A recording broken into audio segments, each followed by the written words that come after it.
quite a week off the pitch, but a pretty exciting one on the pitch as we have North Carolina Ascent, or just the Carolina Ascent. They are not North Carolina, despite being in Charlotte. That they are the first ever Player Shield champions in the Super League. And it was cool. It's really cool to see. They are easily the best team in the Super League right now. And it seemed like they've been destined to win this Player Shield since roughly about February now. This just feels more like I can't believe it's taken this long, honestly. What do you guys think about our first ever Player Shield winners? I mean, you think back to this team all the way back in August. It took them a couple months to even lose a game. Like, they didn't lose until November. It wasn't necessarily wire to wire. There were moments where Brooklyn or Dallas perhaps competed with them and looked like they could go at it. But I think the consistency from day one has really been my takeaway with this team. Players like Mia Corbin, Taylor Porta, or Ashlyn Sarepka, all of them so consistent. Stylistically, the way Philip Poole sets up in that 4-1 or 4-4-2-ish sort of shape, you just love to see a team that comes in with a vision, trusts that consistent core, and gets results for months on end. They feel like the team that has earned the title.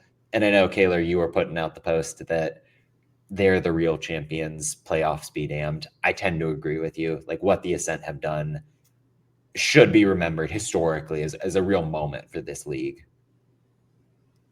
Yeah, I was going to, if anybody, I'm just going to throw this out there, Phil, and if you have second thoughts, jump in later. But this is a smaller league, obviously. Everybody plays each other, isn't it? They get 4 matches, 2 home, 2 away against everybody.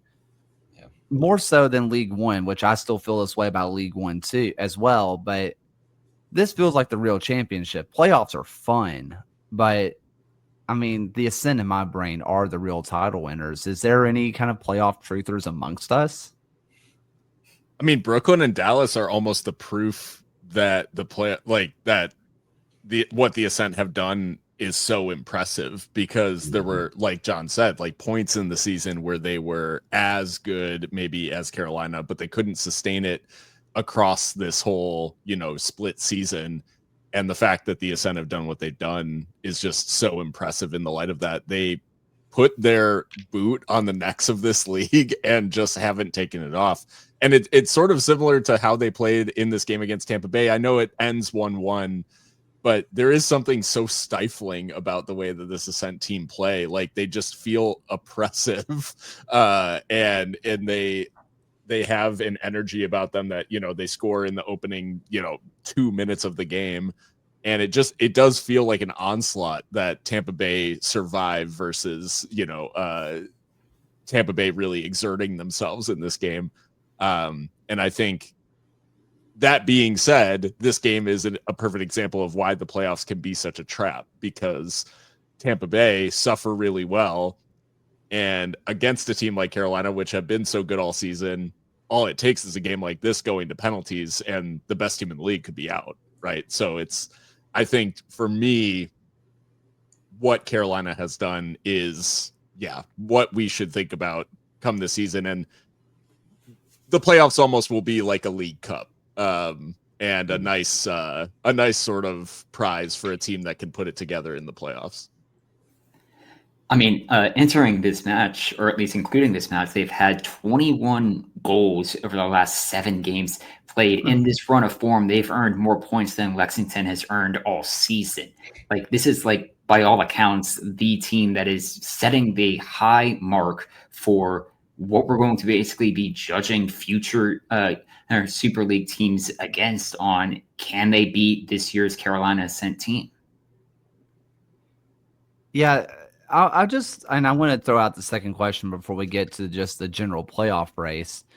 How much of the lacklusterness of Carolina, because we kind of got caught up in the Brooklyn is so good. Look at the talent that Dallas brought in. They're bringing in U.S. women's national team talent.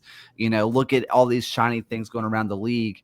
How much of that shine just kind of happened where they were, like you mentioned it, John, they were unbeaten to start the season, but there were a lot of draws. And then to end the first split, the fall split, they lose 3 matches in a row.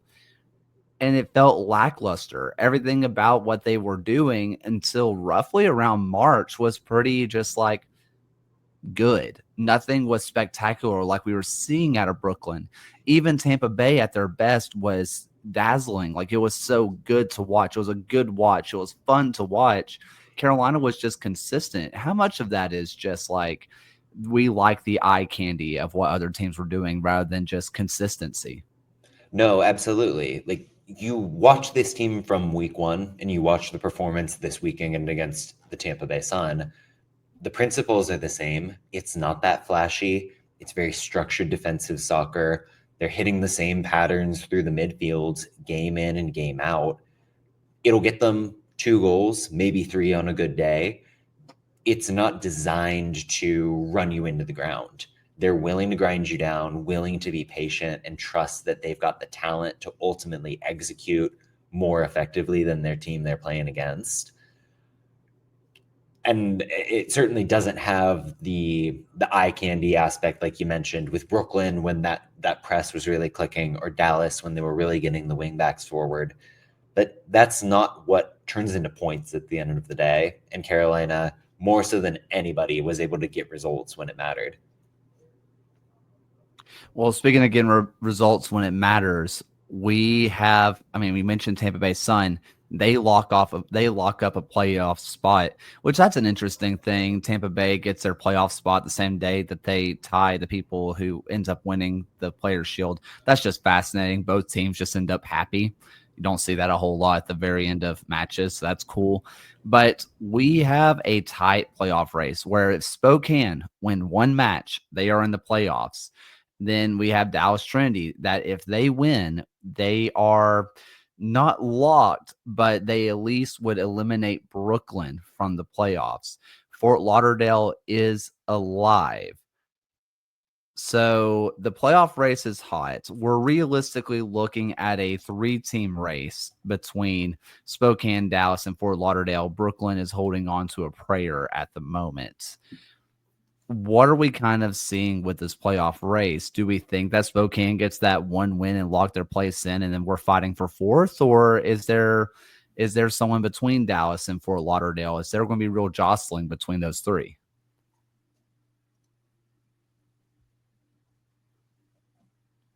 Anyone?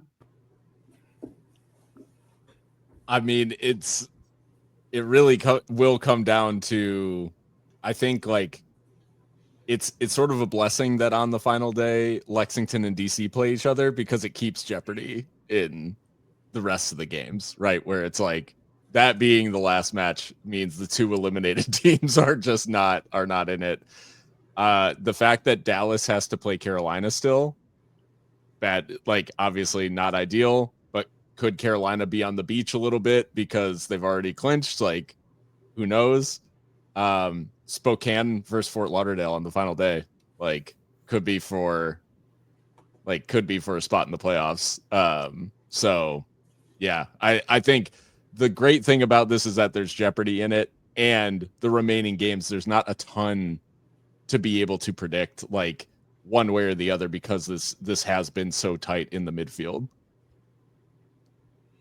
Yeah, I mean, seeing the form that Spokane has been in recently, Amina Ekic and Mackenzie Weinert both producing at the same time, that feels very hard to get past if you're anybody trying to claw your way back up.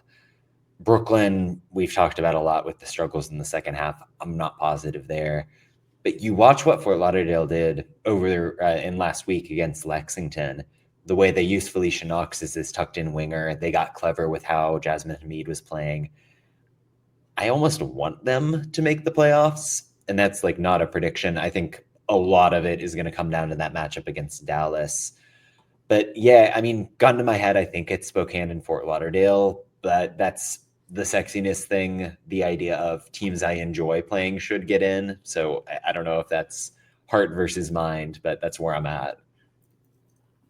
I mean, we'll get to the prediction later today, but the Fort Lauderdale Dallas match is pretty pivotal this weekend on deciding kind of where the playoff pictures sit. And John, you had mentioned this with Brooklyn and their well-documented struggles throughout the spring season, but wouldn't it just be like the most Brooklyn thing ever if they were to beat an on-the-beach Carolina Ascent to like really throw their hat into the ring here and get onto that 41-point mark?